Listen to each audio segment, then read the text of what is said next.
आप सवाल पूछना चाहेंगे मुफ्ती साहब से, क्योंकि ये क्रॉस एग्जामिनेशन का दौर है। आप जैसे पहले बोल रहे थे फेथ को लेके कुछ। मैं ये पूछना चाहूँगा कि खुदा ने जो भी रेवल्यूशन किए हैं, एक मज़हब के नहीं बहुत से मज़हबों में किए हैं, अलग अलग रेवल्यूशन है। कहीं कुछ एक बातें हैं, कॉन्ट्रडिक्शन भी है आपस में, कहीं कुछ आप कर सकते हैं, कहीं कुछ नहीं कर सकते। ऐसा नहीं है कि सबकी कोड ऑफ मॉरल एक है। तो ये किस्सा क्या है? अब आप ये देखिए कि मुझे कभी कभी लगता है कि जो फुटबॉल फाइनल होता है, लाखों लोग होते हैं, फिर वो टीवी कवर कर रही करोड़ों लोग, अगर उसमें खुदा की एक बूमिंग आवाज आ जाती, मैं गॉड हूं, तो सारे लोग अभी सुन लेते और टीवी पे भी सुन लेते, किस्सा खत्म होता। ये इतनी राजदारी क्या है कि तुम सामने कुछ तो सबूत दे दो हमें सॉलिड। ये कह रहा साहब ये यूनिवर्स कैसे बनी, इससे मसला क्या हल होगा? मैं पूछूंगा आपसे खुदा कैसे बना? क्यों नहीं पूछूंगा कैसे बना? बल्कि वो तो कायनात से कहीं ज्यादा इंटेलिजेंट है, कायनात से कहीं ज्यादा कॉम्प्लेक्स। जी वो हमेशा से है, आप कहेंगे मैं मान लूंगा। अच्छा, दोयम वो कादिर मुतलक, यानी कादिर मुतलक का मतलब ओमनीपोटेंट, वो जो चाहे कर सकता है। आपको नौकरी दिलवा सकता है, आपकी अच्छी जगह शादी करवा सकता है, आपके पड़ोसी का मुकदमा हरवा सकता है, आपको जिता सकता है, सब काम करता है। थोड़ा सा माइक क्लोज। वो इस दुनिया को चला कैसे रहा है? ये दुनिया कैसे चल रही है? आपको इस पे हैरत नहीं होती?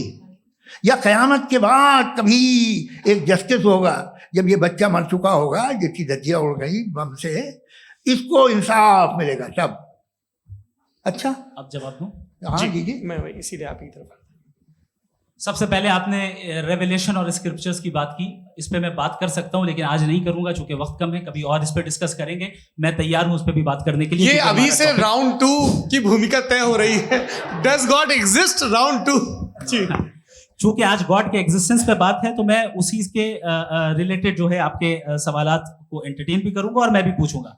आपने कहा कि आपने साबित ही नहीं किया, जबकि आर्ग्यूमेंट ऑफ कॉन्टिजेंसी बुनियादी आर्ग्यूमेंट है। आप मुझे कॉन्टिजेंसी का मतलब बताइए, आपका मतलब क्या? कॉन्टिजेंसी कॉन्टिजेंसी का मतलब यह हुआ कि हर वो वजूद जो किसी भी चीज का पाबंद है, हर वो वजूद या हर वो चीज जो अपने एग्जिस्टेंस में किसी भी चीज के पाबंद है और उससे बाउंड है, उसको उसकी जरूरत है, उस पर डिपेंड करती है, तो जाहिर सी बात है कि उसका कोई ना कोई कॉज होता है। ये तो अक्ल की बात है।